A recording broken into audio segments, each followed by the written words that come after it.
Well, let's continue the chat on President Bola Tinubu's New Year message and more, while he paints a rather rosy picture of what's possible for the future. Is the nation really on a path to recovery? I'm delighted to have Alhaji Sani Yabaji, National Chairman, Action Democratic Party and former President, Interparty Advisory Committee, IPAC. Thank you so much for joining us. Thank you, Constance. And Happy New Year. Happy New Year to you too. Happy New Year. It's good to see you. Yeah. We made it to 2025. Exactly. We thank God for that. Right. We look forward to a very bright future. Exactly. So let's start with the President's speech. Yeah. Do you think it was optimistic, realistic, or something else? How would you assess the entire speech that he gave to us this morning on the first day of the year? Well, I think Mr. President was at his best in terms of selling his programs and then telling Nigerians that he wants to move this country to the highest level of economic, rejuvenation, that you can ever think of. But if you look at the speech itself, it's full of rhetorics, because issues of youth confab, issues of national values, issues of growing the economy to $1 trillion economy, and saying that he's going to bring the inflation down to 15% from 34-point-something%. I think those are things that are begging the issue. The issue is, how are we going to, especially the issue of inflation. So you're talking about actionable points. You can talk about something, but what are the specific steps to get there? Exactly, the roadmaps to get there. Yes. The measurable, roadmaps that you can follow and say, okay, we have gotten so many people employed, for instance, and then inflation, and when you talk about inflation in Nigeria, it's not something about the monetary policy that central bank will move the interest rates high, and then it doesn't move the needle. The major contributor to inflation in Nigeria is the exchange rate. Dollar, our naira to dollar and other currencies rate. So what is government doing to bring down the rate of exchange? Because that is the major input to the productive sector of the economy. Well, he did mention production. He did mention production, saying that there will be support to the productive sector. Again, vague. But we've had so much support before. Even when he came on board, they said some billions of naira was going to be given to the farmers, so that food would be available and things like that. But what did you see happen? More increase in the prices of food. So that's what we are talking about. I have not yet seen something that I can hold on to, as a program, other than, we've had these rhetorics. During Mefele's time, they had these uncle borrowers. There were, billions of naira, was just wasted, and then we have nothing to show for it. And even this government, I'm saying, they've been spending on agriculture, but why haven't we seen anything in terms of bringing the price of food down, to the level that an average Nigerian will be able to afford it and live a good life? So this is the area that I think Mr. President has to do a lot, in order to convince Nigerians, because if you have your infrastructure at the level they are, I'm talking about transportation of foods, from the farms to the, and then you have insecurity at the level it is too, still, So how then do you say you are going to bring, or you are going to increase food production? Yes, production, of course, determines the strength of your currency. But that meaning that if you have food security, that you can feed yourself.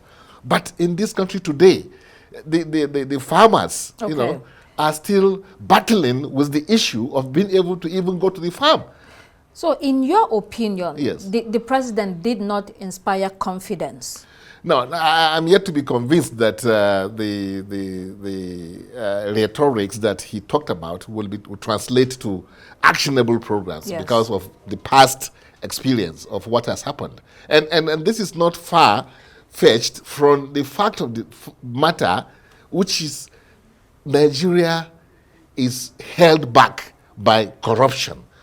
And if a president says that he's not going to fight corruption, headlong, believe me, what it's like putting taking basket, to the river, wanting to take water to back home. So I agree that yes, maybe the last speaker was saying that American president will not come and say I'm fighting corruption. Yes, he will say that because America depends on a system, that has reached a steady state. That no matter what the president does, that system responds, immediately if something goes wrong. Right. Our own system does not respond.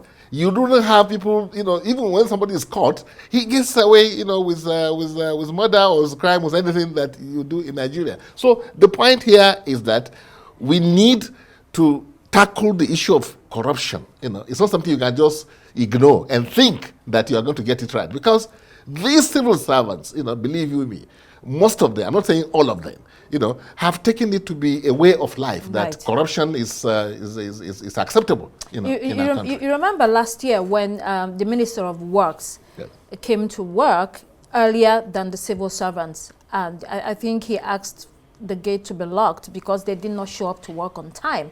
And it was almost like a riot, against him for doing that. So that sort of shows you the tradition or the culture in the public service. And then you have to wonder, how can you have a public service in the 21st century that will take you to where you're going to? Is this the public service that will take you there? Do you believe? Yeah, so that's exactly what I'm saying. And again, you cannot discuss the economy of this country without talking about Mr. President's position on the tax reforms which he has introduced. Because you see, what is tax? If you may ask, it's a compulsory contribution. Mandatory that you put on people, for government to generate revenue to run its activities, isn't it? Now, at the point we are today in this country, when people are at the lowest in terms of being able to survive and be able to eat and be able to run their daily affairs, you now come and say that I want to levy you more, mandatory levy that you must pay. The mere mention of tax to an average citizen is that you are coming to take from him. You are not giving him. And this is a situation where Nigerians have given too much already. However, in terms of the reforms that you have brought, we agree that yes, we need to do something about the two subsidies that he has taken on, fuel and the Naira exchange. However, when it comes to tax, though, it's much more than just the levies. What we've had up until now, it seems to not have worked so far. So you have to do something about it anyway. Don't you agree? I agree. You have to do something about it, but you must that's also why understand. The discussions are going you must on also what it should be. understand that you are doing this under an environment that says that you have to persuade, you have to convince, you have to, in fact, beg in some cases for somebody to agree with you to do what you want to do. So the point I'm trying to make is that yes, tax reforms may be good for us, but this is democracy, where people must be carried along, and then it's the tactical error that I think greeted the introduction of these tax reforms. What's the tactical error? When the National Economic Council met and advised Mr. President to take a second look at the bill, and he says no, let it go to National Assembly. I think that was a tactical error.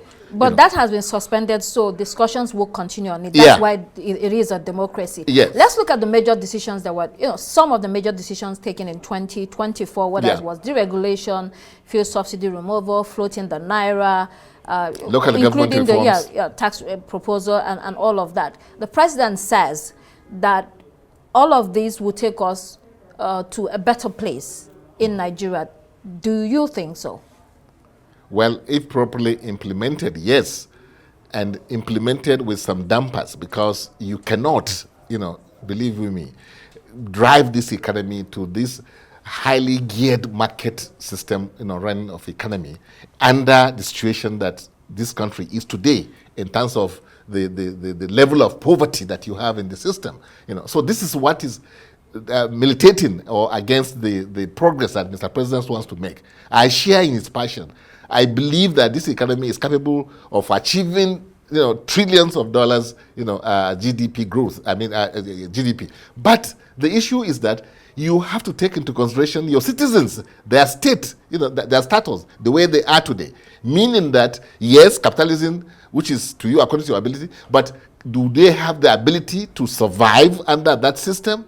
Like when you withdraw subsidies, what have you brought in to now serve as cushioning the effect of all these things? So these are the issues that the government must also tackle with the same passion, with the same sincerity, with the same commitment, so that people will be carried along and these things will succeed. Because if people are not able to survive or be able to have purchasing power to buy things, how do you reflate the economy? Yes. So, according to very important points, reflating the economy. Yes. If there's no purchasing power, then what do you have? Yes. According to the International Monetary Fund, without a robust recovery, Nigeria may slip to 5th place by the end of 2024, trailing behind South Africa, Egypt, Algeria, and Ethiopia in the ranking of top economies on the continent. That's going to be major. Does that worry you? It does. It does worry. I'm sure even Mr. President himself, it worries him.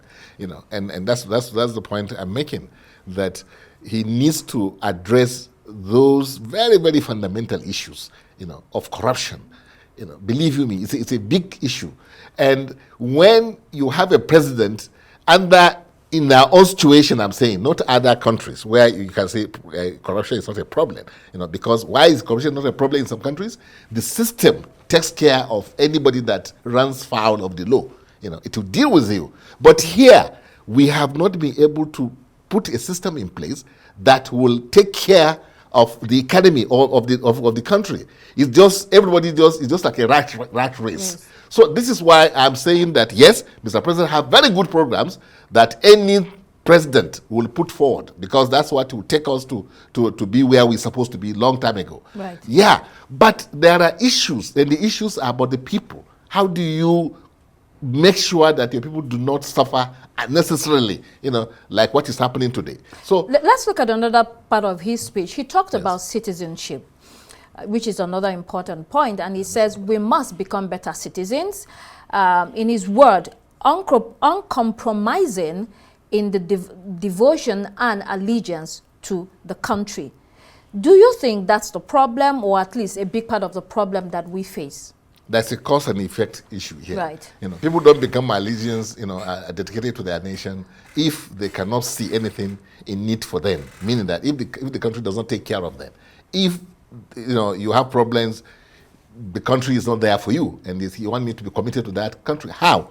This is a human being, isn't it? So we have to first of all make our economy to serve our people. Let people see that they are not living in a system that is taking from them, taking, it's not giving anything. And you say, I have to be committed to that system. So you have to first of all make people to feel that they have a stake, that it is serving their purpose also. Then naturally people will be, look at, when you talk to an average American, he's proud of his country because the country serves him, right? Why do we have our doctors living this place and then, going to serve other countries? Because our system is not made in such a way that it will serve our people. We have to make it to serve our people. And it cannot do it if you have the level of corruption that we have in this country today. Right. So that is why I keep talking about corruption. That is a major bane. It's a major drawback in our system. And that devotion that he talked about and allegiance is not only on the part of citizens, it's also on the part of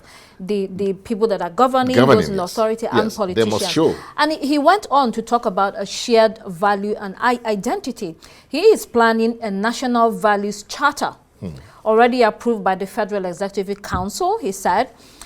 He will also launch a national orientation campaign to foster love for country.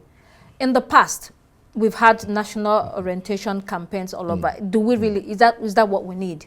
No, that's why I said there are a lot of rhetorics in what Mr. President, gave as his speech. Maybe that's the New Year gift to Nigerians to cheer us up and things like that. But the fact of the matter is this issue of inflation. How do you, because if you don't address those ones, all these value things, empty stomach, will not allow people to listen to what, even if you want to take them to lectures. Is that what you're talking about? Billboards and then advertisements on television and what have you. People will not be moved by that, because if they are angry, if the stomach is telling them that something is empty, you will not find people really being committed to the level we want. Youth confab, he mentioned that too. Yes, we're going to talk about that. Yeah. Yes. So the youth are already energized. They know what they want. Really, they want this country to move, to function in a manner that it will serve the people of this country. And he used a lot of interesting words. Yes. He talked about moral rectitude of citizens and faith in our country. Fantastic words, Yes. And I think this speaks to the corruption issue that you spoke about, Yes. Because if you have a moral rectitude, if you have morals, if you have values, if you have faith in your country as a public officer, you would do right, isn't it so? Yes. Yeah, but you have faith in your country if your country, like I said before, will be there for you. If you believe that, yes, if I sacrifice for this country, I will get reward for it, But a situation where, that is why when you mention that the people in government, must be the how do you call it, the cheerleaders or the people that will lead, this campaign that Mr. President, is talking about. It's not the citizens. Citizens are already waiting for somebody that will give them hope, really. Right. And it's not this what do you call them? It's not these messages, these campaigns that will do it. It's the reality, the real things, and the real issues are how do we grow our economy, in a way that an average citizen will live a better life than what they are living today. Because if they feel that you cannot get your due, or you will not, the law will not serve you. That is about who you are, not what you are really. Then you have a problem in mobilizing the people of this country. He needs to do all these things he's talking about, but most importantly, it is the issue of how we make the economy to serve the citizens of this country, not serving the people that are in government, because that's what is happening today. This also leads us to the age-old discussion about power tussle between different parts of the country. About 2027, the earlier speaker talked about when the elections are here, they're going to discuss their achievements. But this has already started. A lot of people are saying, or some, not a lot of people are saying that there is no vacancy in Aso Rock in 2027. Former President Alhaji Atiku Abubakar says no, there should be vacancy. Anybody should run against the president. What's your take on that? No, it's democracy, and democracy is everybody. We have inalienable rights to aspire to be whatever you want to be, in a democratic system, isn't it? But perhaps those who are saying that no vacancy in Aso Rock are looking at our sentimental, that's our primordial sentiments, which have taken, center stage. And when you talk about politics in Nigeria, when you talk about, especially at the national level, and even in some states, you look at the rotation that we have, which has become part of the our norm. Political arrangements. Arrangements that we have, and then all the other sentiments. So all the other sentiments point towards Bola Tinubu as it is today, even in 2027, because he's from the South, isn't it? The Southerners who want to have their 8 years, regardless of what Bola Tinubu does, whether he's performing or not performing. And I cannot think of any Southerner yet. I haven't seen one that can really hold a candle to Bola Tinubu when you are talking about elections, really, under the system we have today. You talk about power of incumbency. Bola Tinubu is it. He has all the judges, he has the INEC, he has the police, he has everybody. So who are you? And these are the agencies that are going to determine whether your vote will be counted for you or not. So how do you win under such a situation? So those who are saying this are telling Nigerians that we need to move away from where we are today.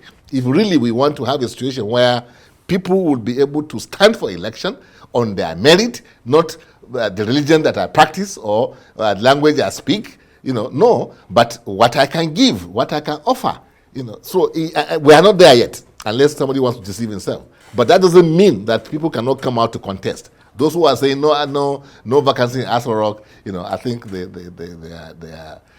they don't really understand what democracy is all about. You seem to be implying that the president has all these institutions working for him, yes, which shouldn't be the case. That means you have no confidence that, the steps to the elections will be, what it should be normally. No, I mean, it's so obvious. All the past experiences have shown that if you control all these levers of power, and then you are for a particular region, the election is in your favor. I mean, people point to Goodluck Jonathan that he was the president and he lost. He lost because the region, the rotational thing, was not in his favor. So that's why he lost, because the people that were supposed to vote for him were saying, no, it's our turn. And that's the Northerners. And even some Southerners were looking at it that if you allow you, when does it come to our own turn? So this rotation thing is really something that must be put in an equation before you can arrive at, how your election is going to turn out. Mr. Yabaji Sani, thank you so much for joining us on New Year's Day. You're welcome. Thank you. Happy New Year once again. Same to you. Yeah, thank you. Well, that's it for this edition of Arise Prime Time. Do join us again tomorrow.